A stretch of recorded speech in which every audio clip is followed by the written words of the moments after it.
On anticipe l'actu du sport et des 24 heures du Mans avec Laurent Louette. Bonjour Laurent. Salut, je bade. D'accord, j'ai compris. Votre sujet va beaucoup plaire à Stéphane, effectivement, puisque vous êtes un fan absolu de sport mécanique et que vous avez, comme vous l'avez dit, débuté votre carrière dans la presse automobile. Laurent, les 17 et 18 juin prochains, c'est la nuit de folie des 24 heures du Mans, qui existe d'ailleurs depuis 1923. C'est pas tout jeune. C'est une marque connue, reconnue partout dans le monde. Quelles sont les autres courses aussi mythiques que celle-ci? Alors évidemment, Stéphane, je parle sous votre contrôle parce qu'aujourd'hui j'aurais pu être... En fait, je vais me retrouver dans la rubrique Mercato après. Il connaît plus ex-signature de Sport Auto, de l'autojournal. Il connaît le sujet par cœur. J'aime bien. Donc Stéphane, vous m'aidez. Non mais oui, bien sûr, le Grand Prix de Monaco est une marque comme... internationalement reconnu, évidemment les 500 miles d'Indianapolis, et puis, bien sûr, les 24 heures du Mans.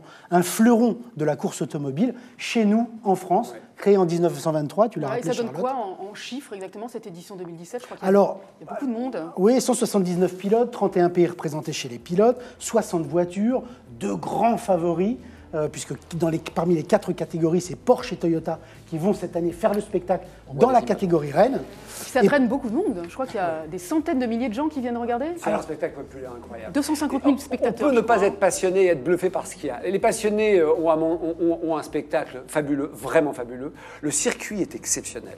D'une complexité de pilotage incroyable. Et ça se bat. Il y a 4 catégories, c'est compliqué. Donc quand on ne connaît pas, c'est vrai que c'est un peu bizarre. Mais tout le monde peut aller il y a du spectacle tout le long. Après, il y a des fêtes foraines et tout ça, si on veut amuser les enfants, etc. Mais quel spectacle populaire magique. Je peux vous dire, c'est fabuleux. C'est l'un des plus grands spectacles qui puisse être donné à être vu. On peut y aller même quand on ne connaît pas. Et quand on connaît, depuis quelques saisons, on a de la chance. Le combat au sommet est prodigieux. Vous confirmez, Laurent, sur le côté spectaculaire des 24 heures du Mans? Stéphane l'a pas fort bien raconté. Quand on y est allé une fois aux 24 heures du Mans, on ne l'oublie pas. On a ça gravé pour le reste de sa vie dans sa mémoire.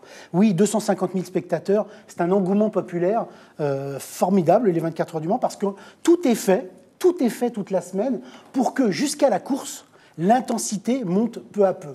Alors, dès le lundi, au centre-ville du Mans, se déroulent des présentations des automobiles. Il y a ce qu'on appelle le pesage, qui est une vérification technique des automobiles, mais qui donne l'occasion au public de s'approcher, de pouvoir quasiment toucher les pilotes, que je ne suis pas d'ailleurs.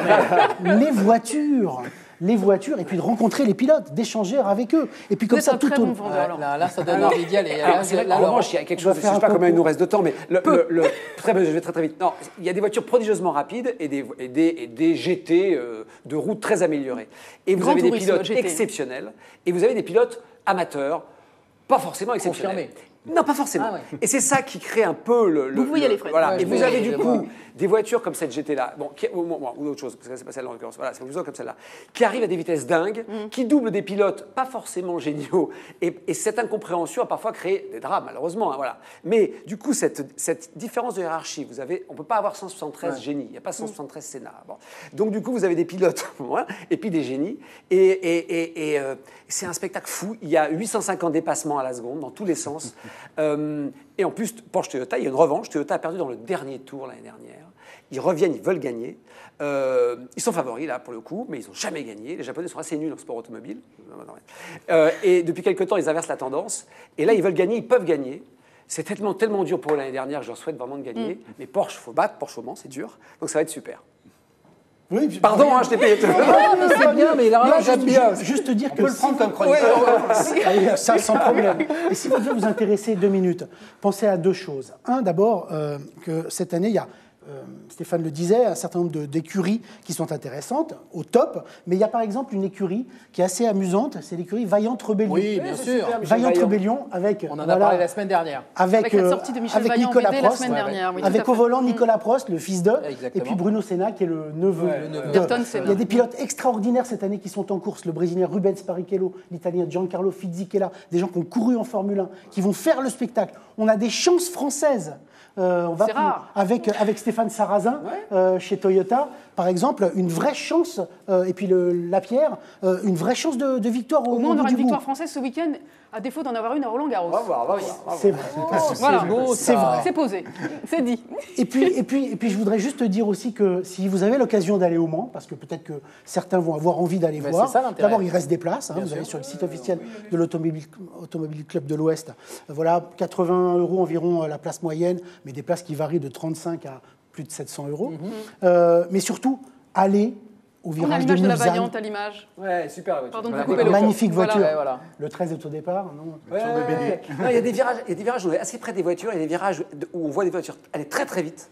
Ouais, voilà, il y a des virages top, on peut changer d'endroit, enfin on a toute la journée. Et si donc on a vous allez 24 la nuit heures. au virage de Mulsanne, Et les 3 pilotes, pardon. les 3 pilotes, voilà, dont on Voilà, voit les trois Nicolas Prost pilotes au avec milieu. Nicolas Prost au milieu. Ouais. On reconnaît, évidemment. Et si vous allez au virage de Mulsanne la nuit, vous allez assister à un spectacle qui est juste grandiose. nuit, c'est Pourquoi ce virage, en fait, se trouve à l'angle de la ligne droite des Hunaudières. Et donc, lorsque les voitures arrivent lancées de la ligne droite précédente, c'est un virage à angle droit. Vous êtes à l'angle de ce virage-là la nuit. Vous avez le bruit, vous avez l'odeur, la couleur des freins qui rougissent sous la vitesse et la pression. Voilà, c'est extraordinaire.